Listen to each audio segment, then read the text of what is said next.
IELTS Listening Test 18. Collected by CF International. Center number Feeney 001. You will hear a number of different recordings. And you have to answer the questions on what you hear. There will be time for you to read the instructions. You will have a chance to check your answers. All the recordings will be played once only. And the test is in 4 parts. Best of luck. Part 1. You will hear a telephone conversation between a woman who wants to attend a cookery class and an official at a tourist information centre. First, you have some time to look at questions 1 to 6.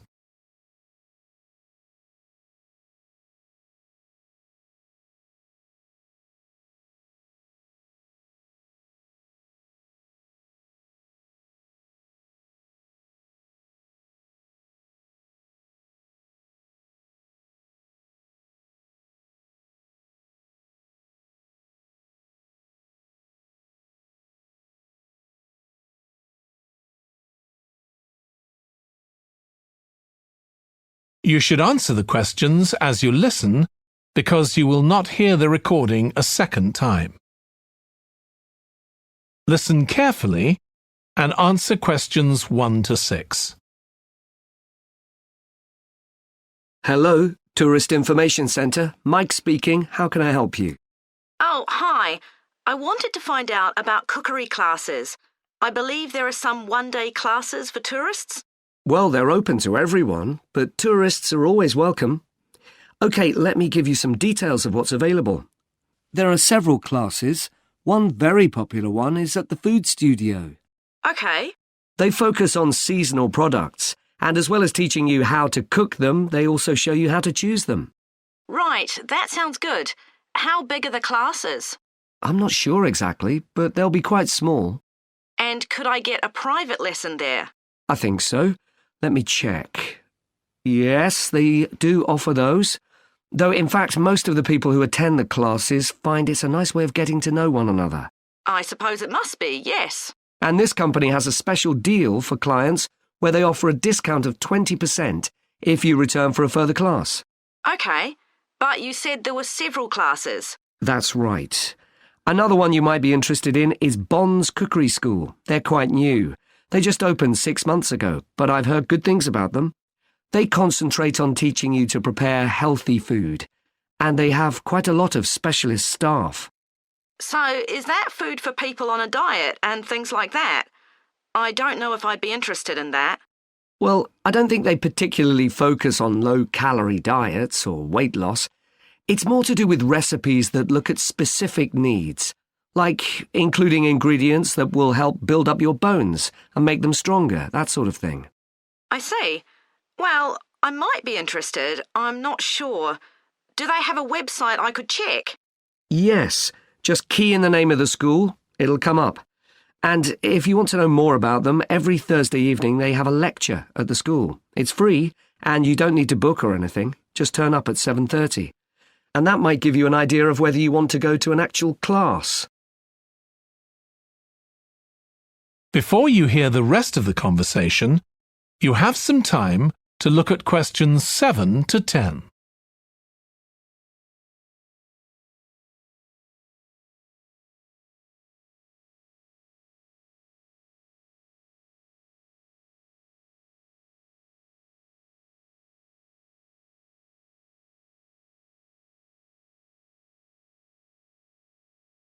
Now listen and answer questions 7 to 10.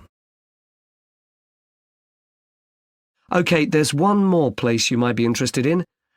That's got a rather strange name. It's called the Aretsa Centre. That's spelled A-R-R-E-T-S-A.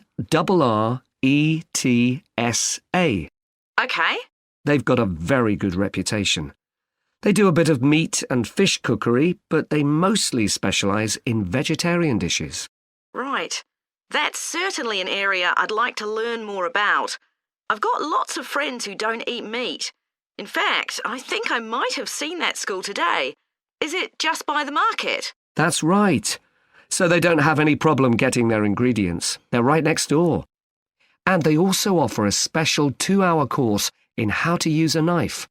They cover all the different skills, buying them, sharpening, chopping techniques. It gets booked up quickly, though, so you'd need to check it was available.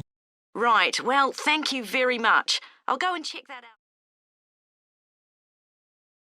That is the end of part 1. You now have half a minute to check your answers.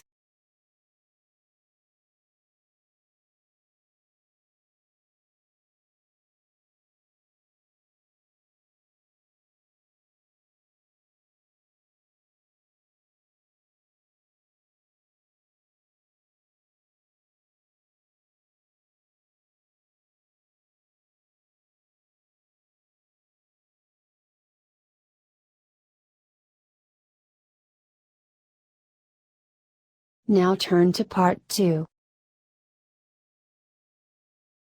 You will hear the chairman of the Highways Committee of Granford speaking to members of the public about proposed changes to traffic and parking in the area. First, you have some time to look at questions 11 to 13.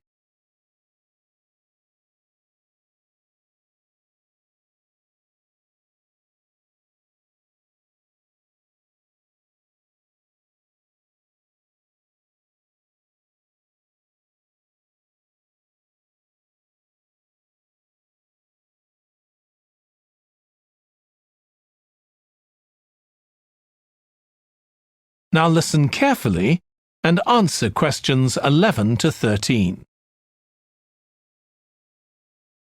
Good evening, everyone. My name's Phil Sutton, and I'm chairman of the Highways Committee. We've called this meeting to inform members of the public about the new regulations for traffic and parking we're proposing for Granford. I'll start by summarising these changes before we open the meeting to questions. So, why do we need to make these changes to traffic systems in Granford? Well, we're very aware that traffic is becoming an increasing problem. It's been especially noticeable with the increase in heavy traffic while they've been building the new hospital. But it's the overall rise in the volume of traffic of all kinds that's concerning us. To date, there's not been any increase in traffic accidents, but that's not something we want to see happen, obviously. We recently carried out a survey of local residents, and their responses were interesting. People were very concerned about the lack of visibility on some roads due to cars parked along the sides of the roads. We'd expected complaints about the congestion near the school when parents are dropping off their children or picking them up. But this wasn't top of the list, and nor were noise and fumes from trucks and lorries, though they were mentioned by some people. We think these new traffic regulations would make a lot of difference, but we still have a long way to go. We've managed to keep our proposals within budget, so they can be covered by the council. But of course it's no good introducing new regulations if we don't have a way of making sure that everyone obeys them. And that's an area we're still working on with the help of representatives from the police force. Before you hear the rest of the talk, you have some time to look at questions 14 to 20.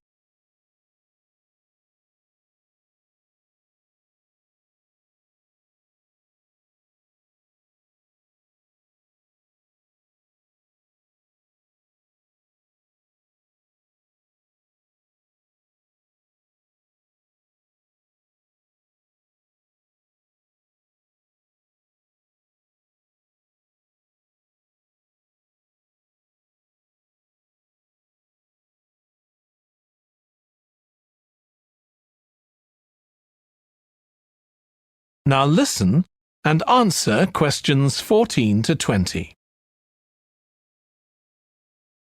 OK, so this slide shows a map of the central area of Granford with the High Street in the middle and School Road on the right.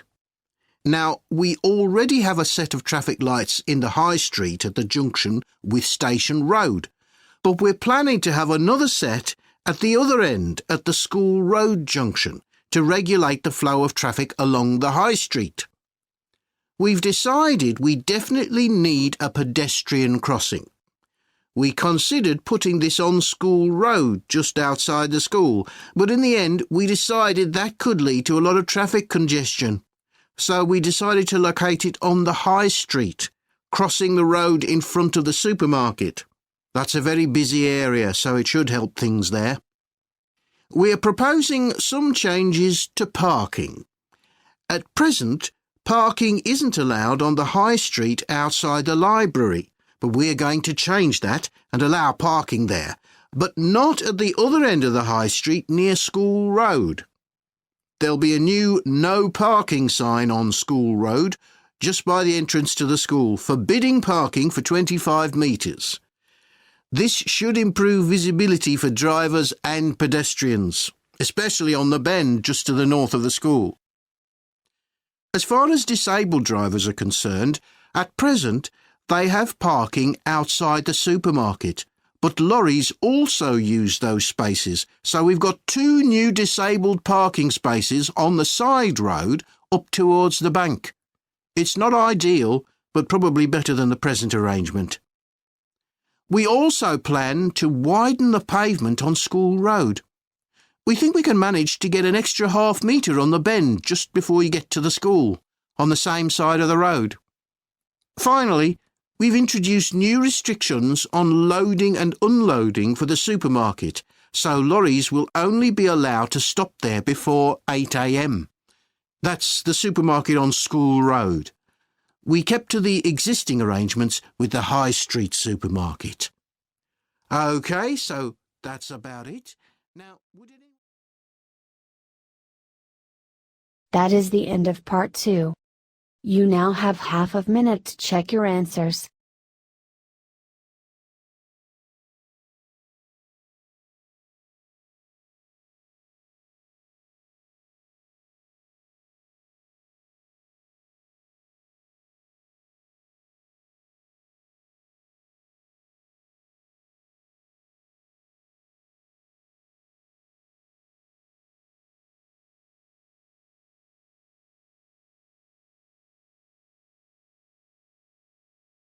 Now turn to part 3.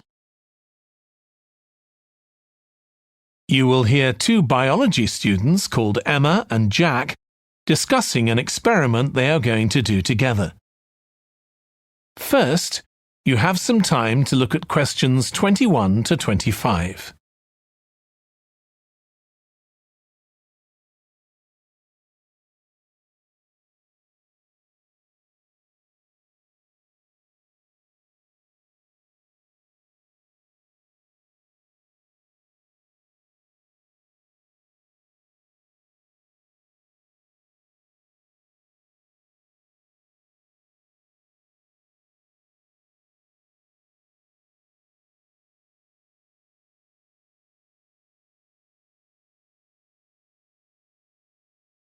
Now listen carefully and answer questions 21 to 25. We've got to choose a topic for our experiment, haven't we, Jack? Were you thinking of something to do with seeds? That's right. I thought we could look at seed germination, how a seed begins to grow. OK. Any particular reason? I know you're hoping to work in plant science eventually. Yeah, but practically everything we do is going to feed into that. No, there's an optional module on seed structure and function in the 3rd year that I might do. So I thought it might be useful for that. If I choose that option, I don't have to do a dissertation module. Good idea. Well, I thought for this experiment, we could look at the relationship between seed size and the way the seeds are planted. So we could plant different sized seeds in different ways and see which grow best. OK. We'd need to allow time for the seeds to come up. That should be fine if we start now. A lot of the other possible experiments need quite a bit longer. So that'd make it a good one to choose. And I don't suppose it'd need much equipment. We're not doing chemical analysis or anything. Though that's not really an issue. We've got plenty of equipment in the laboratory. Yeah, we need to have a word with the tutor if we're going to go ahead with it, though. I'm sure our aim's okay. It's not very ambitious, but the assignment's only 10% of our final mark, isn't it? But we need to be sure we're the only ones doing it. Yeah, it's only 5% actually, but it'd be a bit boring if everyone was doing it. Did you read that book on seed germination on our reading list? The one by Graves? I looked through it for my last experiment, though it wasn't all that relevant there. It would be for this experiment, though. I found it quite hard to follow. Lots about the theory, which I hadn't expected. Yes, I'd been hoping for something more practical. It does include references to the recent findings on genetically modified seeds, though. Yes, that was interesting. I read an article about seed germination by Lee Hall. About seeds that lie in the ground for ages and only germinate after a fire. That's the one. I knew a bit about it already, but not about this research. His analysis of figures comparing the times of the fires and the proportion of seeds that germinated was done in a lot of detail. Very impressive. Was that the article with the illustrations of early stages of plant development? They were very clear. I think those diagrams were in another article. Before you hear the rest of the discussion, you have some time to look at questions 26 to 30.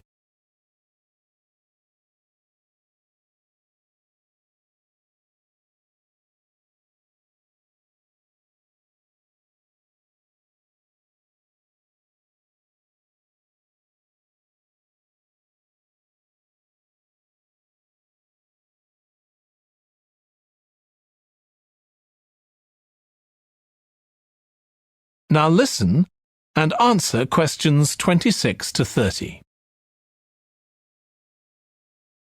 Anyway, shall we have a look at the procedure for our experiment? We'll need to get going with it quite soon. Right. So the first thing we have to do is find our seeds. I think vegetable seeds would be best, and obviously they mustn't all be the same size. So how many sorts do we need? About 4 different ones? I think that would be enough. There'll be quite a large number of seeds for each one. Then for each seed, we need to find out how much it weighs and also measure its dimensions. And we need to keep a careful record of all that. That'll be quite time-consuming. And we also need to decide how deep we're going to plant the seeds, right on the surface a few millimetres down, or several centimetres. OK, so then we get planting. Do you think we can plant several seeds together in the same plant pot? No, I think we need a different one for each seed. Right. And we'll need to label them. We can use different coloured labels. Then we wait for the seeds to germinate. I reckon that'll be about 3 weeks, depending on what the weather's like. Then we see if our plants have come up and write down how tall they've grown. Then all we have to do is look at our numbers and see if there's any relation between them. That's right. So then we get... That is the end of part 3. You now have half a minute to check your answers.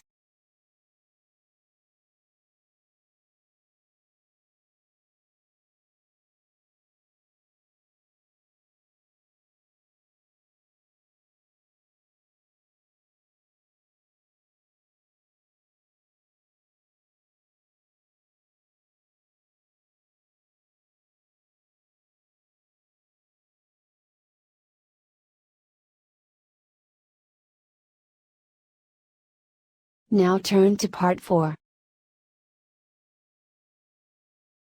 You will hear part of a lecture on an environmental studies course about recent research on how animals are adapting to urban environments. First, You have some time to look at questions 31 to 40.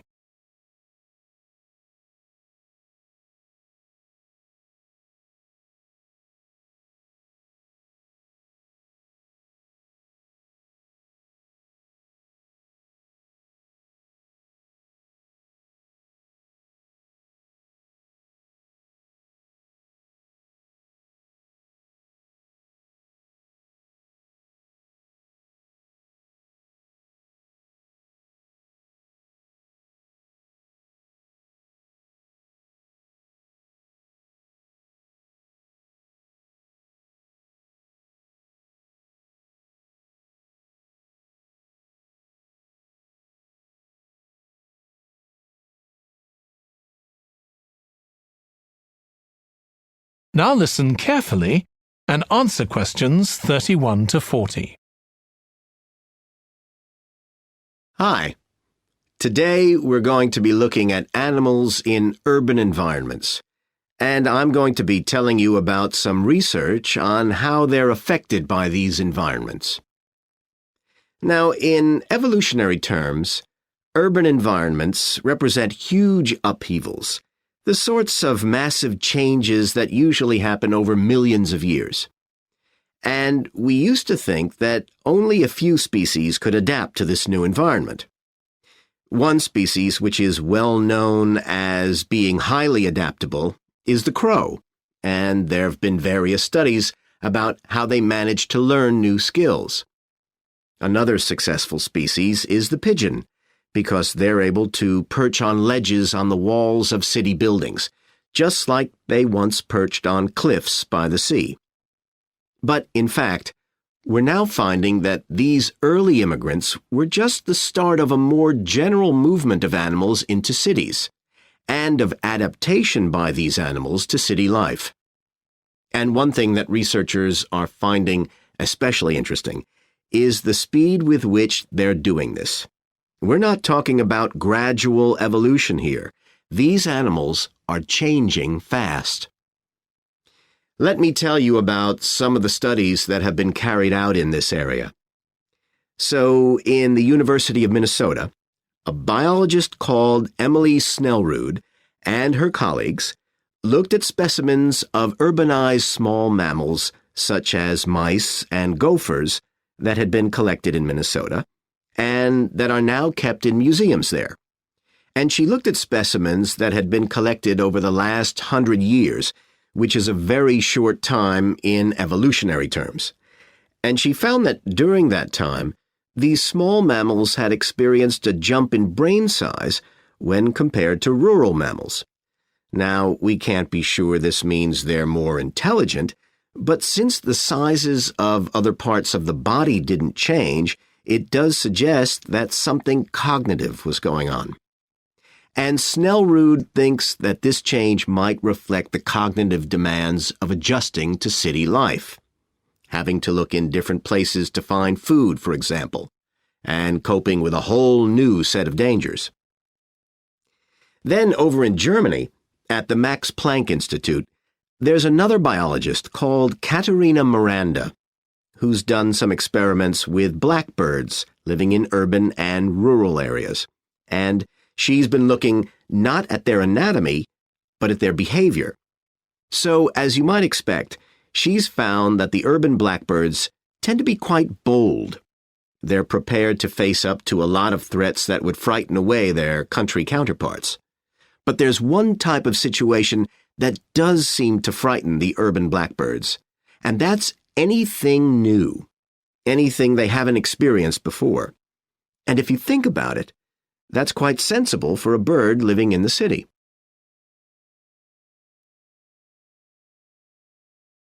Jonathan Atwell, in Indiana University, is looking at how a range of animals respond to urban environments. He's found that when they're under stress, their endocrine systems react by reducing the amount of hormones such as corticosterone into their blood. It's a sensible-seeming adaptation. A rat that gets scared every time a subway train rolls past won't be very successful. There's just one more study I'd like to mention, which is by Sarah Parton and her team. And they've been looking at how squirrels communicate in an urban environment. And they've found that a routine part of their communication is carried out by waving their tails. You do also see this in the country, but it's much more prevalent in cities, possibly because it's effective in a noisy environment. So, what are the long-term implications of this? One possibility is that we may see completely new species developing in cities. But on the other hand, it's possible that not all of these adaptations will be permanent. Once the animals got accustomed to its new environment, it may no longer need the features it's developed. So now we've had a look at adaptation. That is the end of part 4. You now have half a minute to check your answers.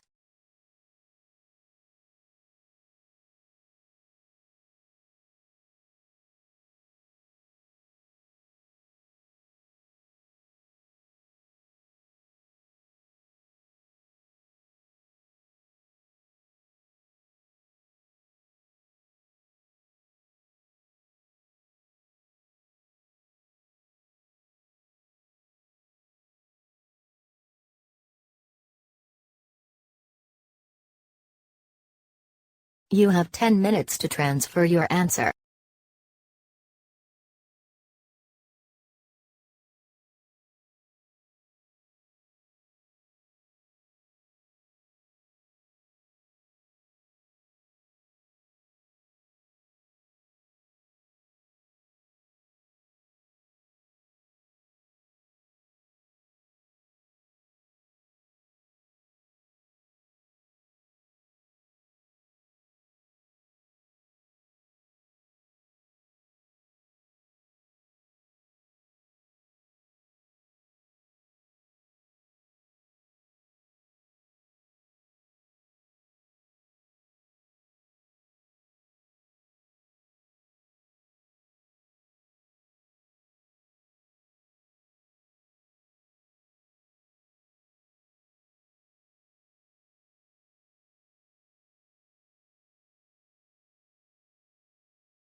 5 minutes left.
Last minute left.